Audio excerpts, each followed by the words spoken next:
André, What, Sarah? what happens if someone messes with American boats? With the American boats? Yeah. Oh, Sarah, It is a good question. That's an amazing question, actually. I have a video for us, and I guess it will answer your question. Somalia pirates attack wrong US Navy ship, then this happened. Sarah, say hello to our friends. Hi guys! My friends, thank you so much for all the support. We really appreciate that. That said, Sarah, ask them for the most important thing. Guys, leave a like, thumbs up! And if they subscribe, You make our day! damn right. Link below for the original video. Actually, by the way, there is a new option on YouTube. Hype button, hype video. Please do it, helps a lot. And let's go. Being taken hostage was sort of a taboo subject among sailors. Anything, even shipwreck, is better. Those are the words of a captain who knew the dangers of the open sea better than anyone. A captain whose story we'll share in today's video. But in his story, and in the others we'll uncover today, it wasn't the sailors who had to fear for their lives. In these stories, the Somali pirates weren't the predators, they were the prey. Here's what happens when you mess with the wrong ship, one that belongs to or is protected by none other than the United States Navy. Spoiler alert, All the nations, they end up choosing a ship that is protected by the US Navy. They have a good eye, for sure. That's a great idea, for sure. This will end really, really bad. lesson is swift, brutal, and unforgettable. And for some, it was the last lesson they ever learned. It's April 8th, 2009. The Maersk Alabama is a towering 508-foot-long container ship cutting through the waters of the Somali Basin. It's bound for Mombasa, Kenya, with stops in Djibouti along the way. But this isn't just any cargo vessel, it's a critical lifeline, carrying over 400 containers with around 8,000 metric tons of food aid from US Aid, including over 5 tons destined for the United Nations World Food Programme. The ship's mission is a noble one, delivering supplies to starving refugees across East Africa. But as the ship sails through the treacherous waters off the Somali coast, it's also crossing into pirate-infested territory, a region where ships are prime targets for hijackings, ransoms, and violent extortion. Captain That region... it's dangerous. It's very dangerous, and the Somalian pirates are very problematic. They are a bit dumb, but I don't think they are dumb enough to mess with America most of the time. Because America really don't negotiate with this type of people, with pirates. But don't touch the boat is the thing that they say in America, because, you know, if you do it, it will end really bad. I think those pirates are going to learn that lesson in a very tragic way, if I had to guess. Ships are prime targets for hijackings, ransoms, and violent extortion. Captain Richard Phillips is at the helm. With 30 years of experience navigating dangerous waters, Captain Phillips is no stranger to the ever-present threat of piracy, but he's not the one to panic. When he boarded the Maersk Alabama just a few days earlier in Salalah, Oman, he immediately noticed something troubling: lax security, doors left unlocked, pirate cages unlatched, a stark contrast to the vigilance he knew was essential when sailing near the Somali coast. So Captain Phillips had warned his crew to stay sharp. After all, they had trained for this: the anti-piracy drills, the small arms training, the basic safety courses, the whole 9 yards. But this type of ship, I don't think have weapons, you know. They have to... They have to have some type of protection, for sure. But this is basically, they have containers, you know. They have food, they have products. This is not a destroyer or something like that, you know. Yeah, I understand. I don't know if they can protect themselves that well. That's my logic. But it seems hard. It seems hard, yeah. And those pirates, they bring a lot of weapons. They are aggressive. They are very aggressive, yeah. Despite all these preparations, the Maersk Alabama crew couldn't have predicted the storm that was about to hit. After all, no ship registered under the US flag has been successfully seized by pirates since the early 1800s. The last time pirates had managed such a feat, 1815, during the Second Barbary War, a time when US warships were sailing the Mediterranean to confront the notorious pirates of North Africa. But on April 8th, I actually think the US made the Navy to fight pirates at the beginning. You remember? I think I remember that story. Cat Electrician told that. It's kind of fascinating, honestly, that's how the Navy started. 2009, this nearly 2-century-long streak was shattered. As the Maersk Alabama sailed just 280 miles southeast of Ail, Somalia, a hotspot for pirate activity, the crew had been warned. However, Captain Phillips kept the course, determined not to be intimidated by the threat. By 7:35 a.m., the unthinkable had already happened. The pirates were on board. The warning had come earlier, sometime between 6 and 7 a.m. Boat approaching, 3.1 miles out astern, came the urgent call from the bridge. The alarm blared, sharp and jarring, as two pirate skiffs appeared on the radar. They were racing toward the Maersk Alabama, cutting through the waves with alarming speed. As the vessels drew closer, 4 men could be seen in the lead boat, armed with AK-47s and ready to fight. In a desperate attempt to ward them off, Captain Richard Phillips ordered flares to be fired. The bright bursts of light were meant as a... Okay, do you know what's a flare? No. Like alarm? It's kind of like, seems like they are shooting some missiles or something, but it's just a show off, basically. Okay, just for scare. Yeah, it's trying to they are trying to scare the pirates. The pirates. Oh, yeah. okay. But I don't think that's a real weapon. You know what I mean? Yeah. Warning, this ship isn't an easy target, but the pirates were unfazed. The seas were rough and the ship rocked under the waves, but the attackers held their course, even as fire hoses blasted in their direction. It was clear they had no intention of turning back. And then a flare is kind of like fireworks, almost. Yeah. You know what I mean? This is intense. This is intense, yeah. Oh, God, okay. You know what? But I actually think there is a movie about this. I'm remembering Captain Phillips or something. I remember. I don't know if it is about this captain. Yeah, that's exactly my doubt also. Yeah. Because Somalian pirate stories, there is a bunch of them. So I'm not sure if this is this story in particular, but there is a famous clip that the Somalian pirate is inside of the ship and says, "I'm the captain now." Yeah. And I think that movie, it's a really, really famous movie. Yeah.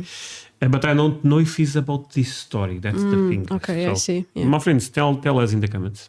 Hoses blasted in their direction. It was clear they had no intention of turning back. And then at 7:35 a.m., the pirates were on deck. It had taken them barely 5 minutes to board, and just like that, the crew of the Maersk Alabama was trapped. Captain Phillips remained calm amidst the chaos, his mind racing, but his actions steady. He immediately tried to engage with the pirates, offering them water and cigarettes. It was a move designed to ease the tension, to buy time, to defuse the situation before it spiraled out of control. And it... Sorry, but you know what? I actually think it's about this, because I'm pretty sure it's Captain Phillips. Okay. So I don't remember. Maybe it's a coincidence that is somehow, but I really think it's about this story. So this is a real, this actually ended up happening. That's crazy. Yeah.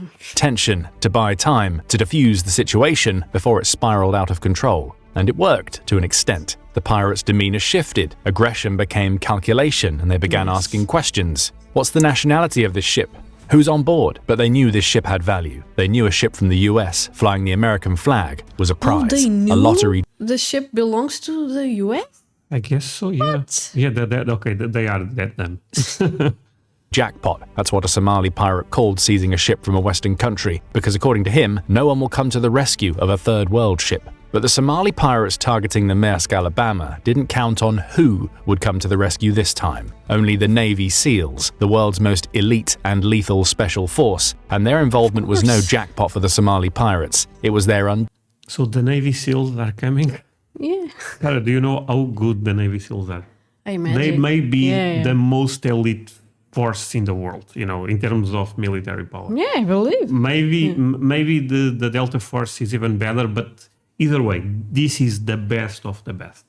They are done, basically. They are done. But the thing is, I don't know how long they will take to arrive. Yes, that's the question. That's the question, yeah. lethal special force, and their involvement was no jackpot for the Somali pirates. It was their undoing, but we aren't there yet. For now, Captain Phillips is trying to protect his crew by guiding the pirates toward empty areas of the ship while his men hide. He was trying to protect his people and buy time for any sort of rescue. But the situation was growing more dangerous by the minute. By 3:30 p.m., the situation had escalated beyond a simple hijacking. The crew had already managed to capture the pirate leader, turning the tables on their attackers. Below deck, they held him as a bargaining chip, hoping to force the remaining pirates into a standoff. Captain Phillips, using his negotiation skills, stalled for time, knowing every passing minute increased the chance of rescue. As the hours dragged on, the pirates grew restless. By 7 p.m., they were ready to leave, but not without a prize. They demanded a ransom, and Phillips handed over $30,000 in cash from the ship's safe. Then came a fateful moment. The crew attempted to exchange the pirate leader for Phillips, hoping to end the standoff peacefully, but the pirates had other plans. The moment Phillips stepped onto the lifeboat, the pirates double-crossed them. There was no deal. The lifeboat sped away from the Maersk Alabama, with Phillips now their hostage. But why was he buying all this time? For the US Navy, of course.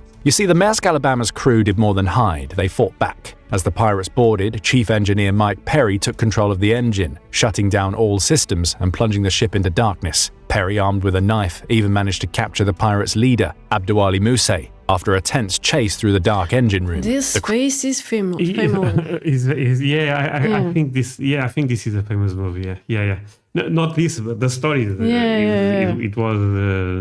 made that movie. Yeah. Mm-hmm. Capture the pirates' leader, Abdouali Mousse, after a tense chase through the dark engine room. The crew would later try to exchange Mousse for their captain, who was eventually taken by the pirates on their lifeboat. While the hijacking quickly escalated into a full-blown hostage situation, it's fortunate the US Navy had already been alerted. The USS Bainbridge, a guided missile destroyer, was en route, joined by the USS Haley Burton, equipped with helicopters and surveillance gear. The Navy SEALs were also called in to handle this high-stakes hostage situation. In other words, the rescue operation was already set into motion. On April 9th, the day after the Maersk Alabama was hijacked, the USS Bainbridge reached the vessel. As the Navy arrived, Captain Phillips was still in the hands of the pirates, and the ship was stuck in a tense standoff. But things quickly took a turn when Captain Phillips attempted to escape on the morning of April 10th. He jumped overboard. You know what? Captain Phillips is a gangster. Yes, He's oh, man. He's a brave man. Yeah. No, he's a brave man. I mean, he played this very well so far. Quickly took a turn when Captain Phillips attempted to escape on the morning of April 10th.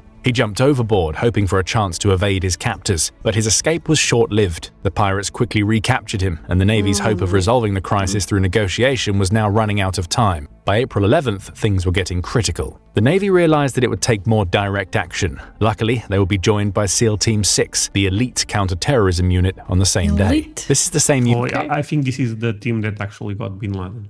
Okay. I'm not totally sure about it. Maybe it was Delta, because Delta Force and this team, from what I understand, is the best of the best. But they had a lot of crazy operations, more difficult than that. By far more difficult than this one. So. Unit that would take out the notorious Osama bin Laden 2 years later. But on this fateful day in 2009, SEAL... Oh, sorry. They confirmed they are the ones that got Bin Laden. Okay. Sorry, the Navy realized that it would take more direct action. Luckily, they would be joined by SEAL Team 6, the elite counter-terrorism unit, on the same day. This is the same unit that would take out the notorious Osama bin Laden 2 years later. But on this fateful day in 2009, SEAL Team 6, armed with .30 caliber sniper rifles and other specialized equipment, arrived to deal with the Somali pirates. The pirates, now running low on supplies and fuel, reluctantly agreed to let the Navy attach a tow cable to their lifeboat. While the pirates said the tether was to keep the lifeboat steady in rough seas, the Navy knew it was the perfect setup for a rescue operation. As the lifeboat was pulled closer to the USS Bainbridge, the pirates were within sniper range. The SEALs took up positions on the fantail, their sniper rifles ready in case the moment for action arrived. By the early morning hours of April 11th, the pirates' desperation was growing. Having run out of fuel, they started drifting toward the Somali coast, hoping to escape or make it harder for the Navy to intervene. But the Navy maintained a constant, watchful presence. The pirates' demands were simple. They wanted a ransom for Phillips' safe return. The amount? $2 million. Not exactly pocket change. But then again, considering that by this point, pirates had raked in tens of millions of dollars in ransoms, it wasn't exactly a shocking number. The Maersk Alabama was actually the 6th ship to be attacked in a single week. So these pirates were definitely aiming to make themselves millionaires. But these pirates weren't about to strike it rich quite as easily. For most of them, what was supposed to be their big payday would end up being their final day. What sealed their fate was pointing an AK-47 at Captain Phillips. That was all the signal the SEALs needed. In perfect synchronization, 3 snipers fired simultaneously from the fantail of the USS Bainbridge. All 3 bullets found their marks, eliminating the pirates in an instant. The only pirate to survive was Moussa, the leader who had been captured earlier in a failed hostage exchange. By the time the snipers fired, he was already aboard the Bainbridge, having surrendered and requested medical treatment.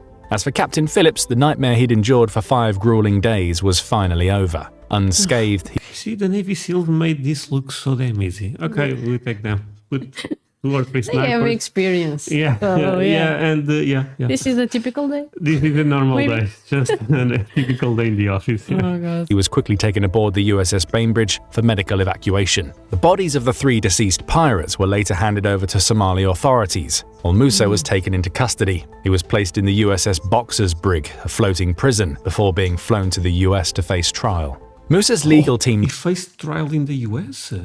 That's weird. Why? I didn't know that. Why in the US if the guy is from Somalia? You know what I mean? Maybe because you commit the crime against American person? American people. American ship. Yeah.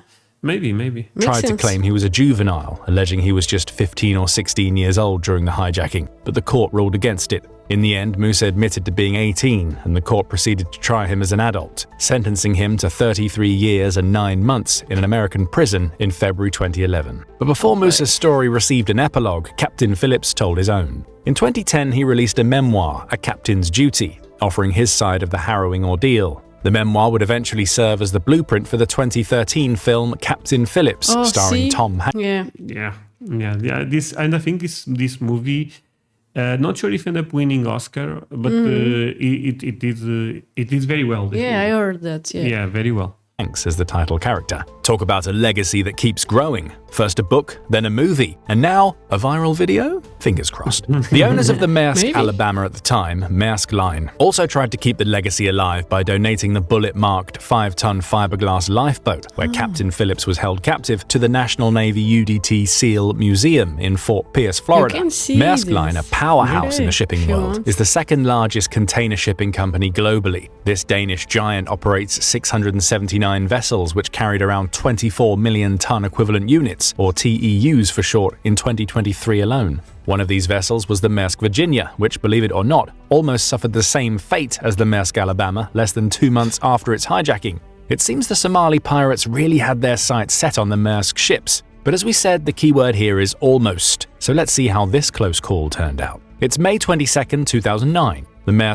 So this is another one now? Yeah. They don't give up. They don't learn. It's crazy. Virginia is cruising through the Gulf of Aden, another infamous hotspot for Somali pirates. At the time, the Virginia is en route to Salalah, Oman, carrying its cargo in the protected waters of a security corridor. The Maersk Virginia is a 4,300 TEU container ship, which means it's carrying a serious load of goods that could attract all the wrong crowds. And they did. As Maersk Virginia is cruising in broad daylight, a group of pirates, fresh off a failed hijacking attempt on the Maria K, a Greek bulk carrier, set their sights on the American cargo ship. These pirates had fired weapons and grenades at the Maria K, but when that failed, they decided to take their chances with the Virginia. Now here's where the plot thickens. At around 10 to 11 a.m. that morning, the pirates launched their assault, but they're in for a rude awakening. The crew of the Maersk Virginia managed to send out a distress signal before it was too late, and the cavalry came charging in. But this time it wasn't the US Navy riding to the rescue. No, this time it was the Royal Canadian Navy stepping in. Oh, Canadian! Oh, look, Canadians go. Okay, this is interesting. To save the day. The HMCS Winnipeg, a Canadian warship stationed nearby, had been patrolling the area as part of an international effort to curb piracy. So when the distress call came in, the ship was ready. Its time had come. Within minutes, 3 Canadian naval helicopters were airborne, scanning the area where the pirates had launched their assault. The clock was ticking, but the Canadian team didn't miss a beat. As the helicopters hovered overhead, the pirates' bravado quickly evaporated. They realized their plan was unraveling fast. Of course, it didn't help that another helicopter from the Italian Navy joined the fray, tightening the noose. Faced with the overwhelming presence of military force, the pirates gave up their attempt to hijack the Maersk Virginia and tossed their weapons overboard, essentially surrendering. Talk about a quick exit strategy. But it wasn't over just yet. As the pirates abandoned their skiff, they found no escape. Italian Navy sailors boarded the pirates' boat, securing the vessel. Italian Navy.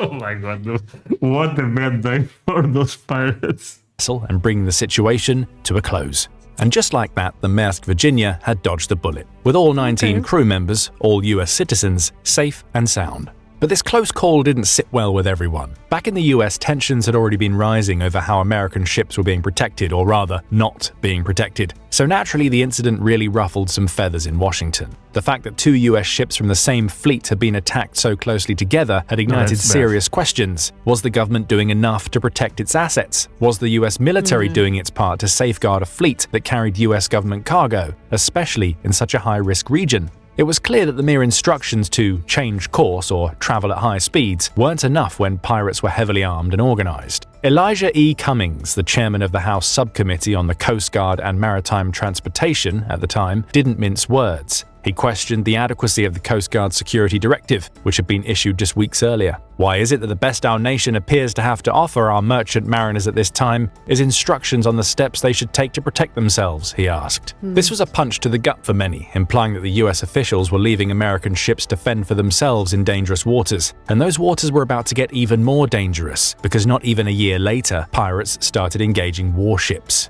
Their reasoning wasn't entirely clear. Perhaps they thought taking on military vessels would give them an edge, maybe even give them the kind of ransom they'd only dreamed of. But what is clear is that in April of 2010 they picked the wrong warship to mess with. Because at the end of the entire ordeal, the headlines didn't read, "Pirates capture USS Ashland," but "USS Ashland captures pirates." Let's take a closer look at how this bold move by the pirates turned into a disastrous miscalculation, one that 6 pirates barely lived to regret. It's April 10th, 2010. The USS Ashland, a landing ship of the US Navy, is on a routine operation in the Gulf of Aden, 330 miles off the coast of Djibouti. Yes, that Gulf of Aden, a hotspot for piracy for years, and this incident was just the latest in a string of attacks. Over the previous 120 days, pirates had been increasingly targeting military vessels. Before USS Ashland, USS Nicholas, a guided missile frigate, and USS Farragut, a guided missile destroyer, had been engaged in similar confrontations. The USS To mess with those makes zero sense. Are they crazy, actually?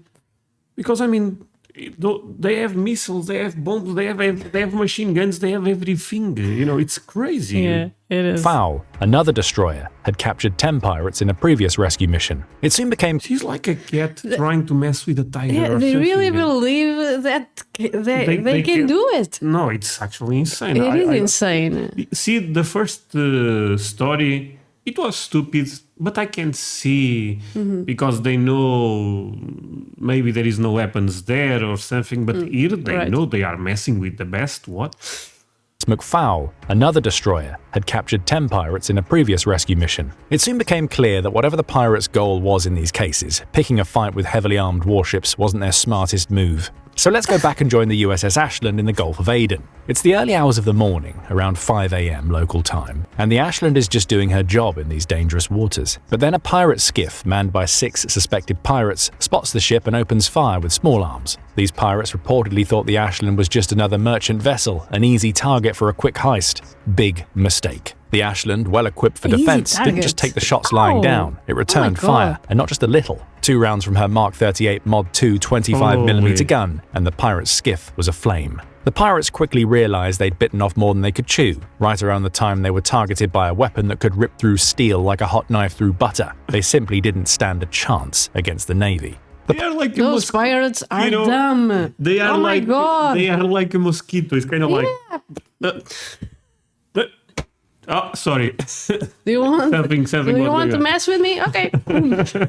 No, but this I don't understand what they thought here. No. Pirate skiff was engulfed in flames, and the crew had no choice but to abandon the ship, drifting helplessly in the water. A close call, but not for the Ashland. The real danger had shifted squarely onto the pirates. Within moments, the Ashland deployed her rigid-hull inflatable boats to rescue the stranded pirates. No harm came to the USS Ashland, and not a single crew member was injured. Once the pirates were safely on board, they were thoroughly checked, and with weapons no longer in their possession, they were taken into custody. There would be no more threats from them. The 6 captured pirates were transported back to the US, where they would face charges for piracy, conspiracy, and other serious crimes. Fast forward to November 29, 2010, and the first of the pirates was sentenced to 30 years in prison. The sentence came just after the US Navy's careful and relentless pursuit of justice. USS Attorney Neil H. McBride made a powerful statement during the sentencing. Piracy is a growing threat throughout the world, and today's sentence demonstrates that the United States will hold modern-day pirates accountable in US courtrooms. Of course, this only applies to pirates who live to see the courtroom. Because when you attack US vessels, whether it's a merchant ship, a military escort, or a warship, you're not just picking a fight with the crew, you're challenging a force that will act if it has to. The US Navy doesn't go looking for these battles, but if you force its hand, you might not live to face the consequences. Yes. So there you have it, 3 dramatic confrontations with US ships,